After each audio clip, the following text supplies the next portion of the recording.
Hi, welcome to my channel, Math Made Easy with Laurel. I'm Laurel, and in this video we're going to talk about how we find the interest rate with compound interest.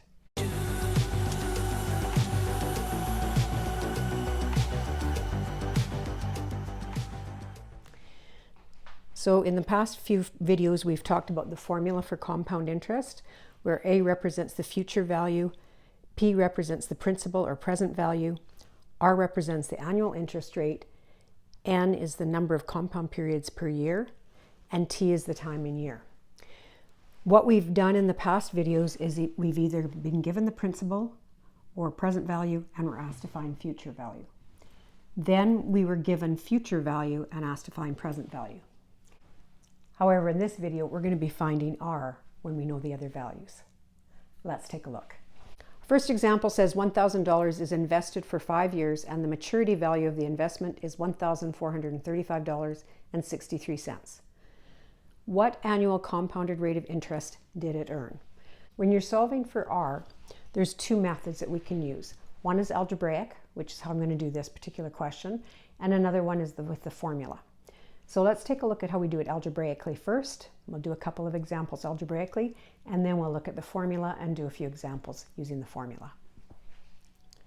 Let's start off by listing what we know. Future value is the same as the maturity value. So that's $1,435.63. Present value or principal is $1,000. We don't know R. N is number of compound periods a year. If it's compounded annually, that means there's just one compound payment per year. And the time in years is 5.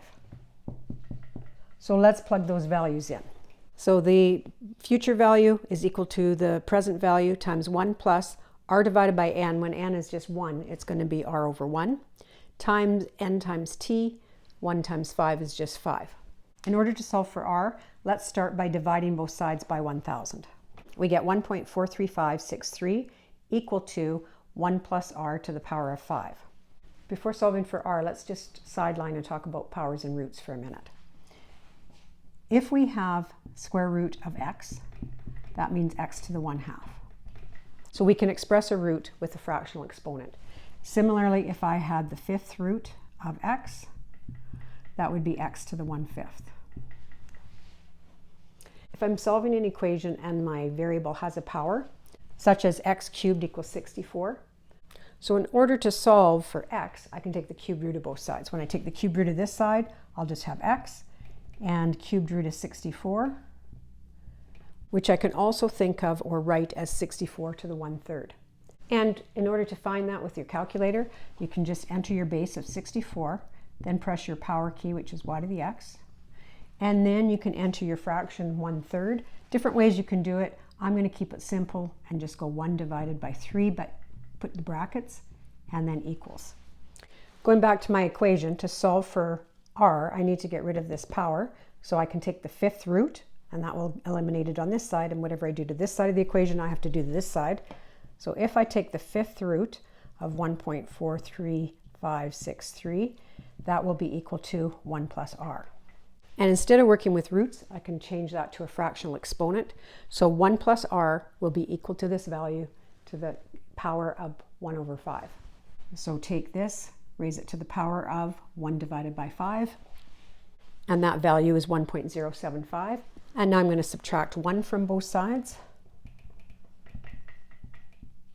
So therefore, the interest rate is 0.075 or 7.5%.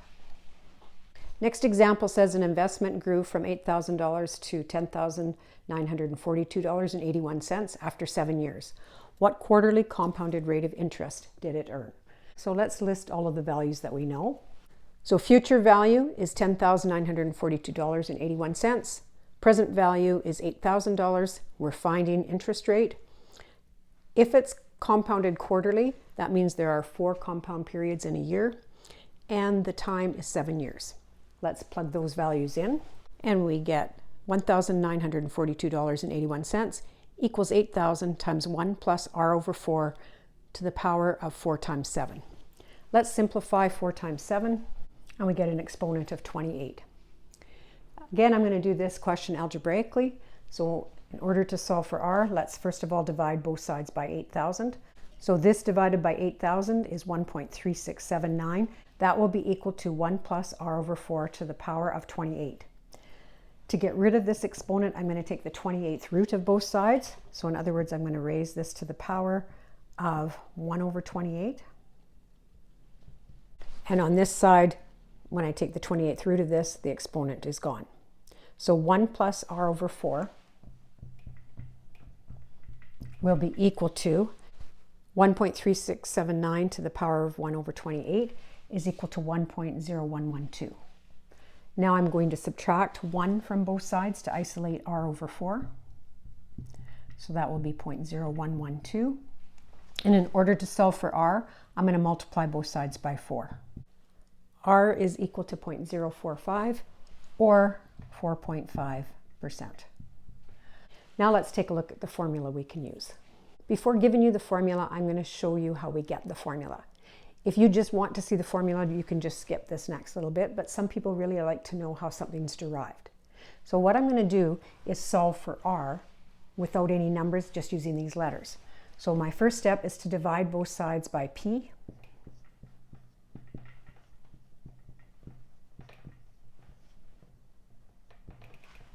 Now, before I can touch what's inside the bracket, I have to get rid of this power.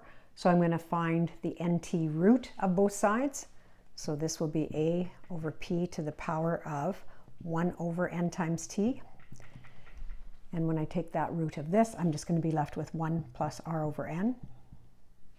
I just flip that around. So 1 plus r over n will equal a divided by p, all to the power of 1 over n times t. Now I'm going to subtract 1 from both sides. And when I subtract 1 from this side, I'm just going to have r over n. And then on the right-hand side, I'm going to have this minus 1. I want r by itself, so I'm going to multiply both sides by n.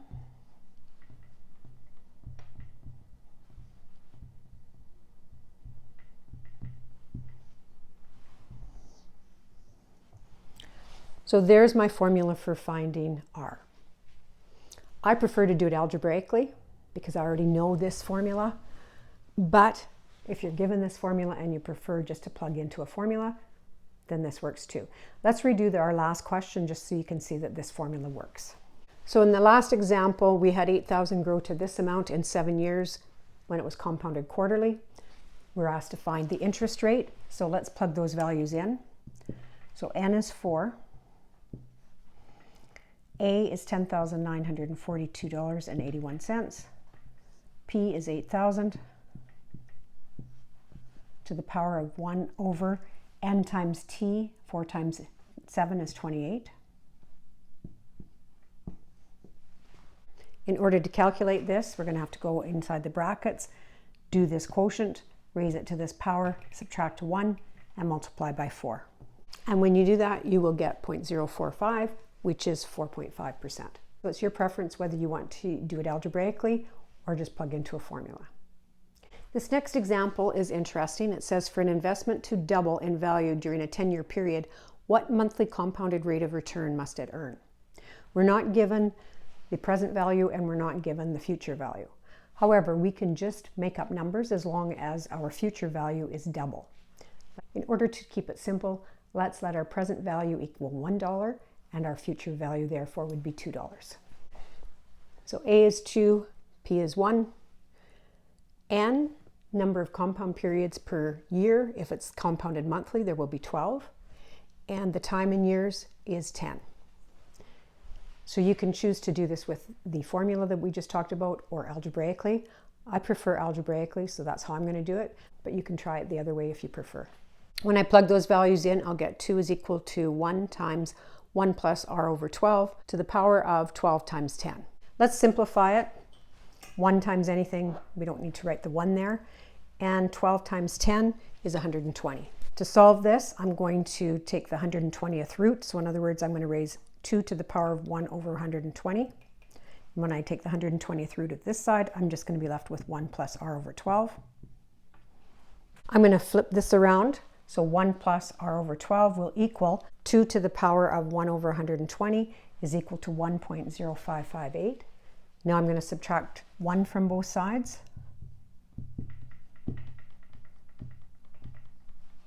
Now I'm going to multiply both sides by 12, and I get R equal to 0.0695 or 6.95%. So in order for my money to double in 10 years, if it's compounded monthly, I need an interest rate of 6.95%. This last example is also very interesting. It says a portfolio earned annual interest rates of 15%, 12%, negative 8%, 20%, and negative 5% in 5 successive years. What was the portfolio's 5-year equivalent annually compounded rate of return? We don't have a present value, we don't have a future value. In order to keep this simple, let's let our present value equal $1, and let's find what our future value will be in 5 years with these various rates of return. So let's go year by year, and let's take our present value of $1 and see what it's worth at the end of the first year. So to do that, we're going to multiply by 1 plus 0.15. Then in order to find out what it's equal to at the end of the second year, we're going to multiply by 1 plus 0.12. Then we take this total value and multiply by 1 minus 0.08.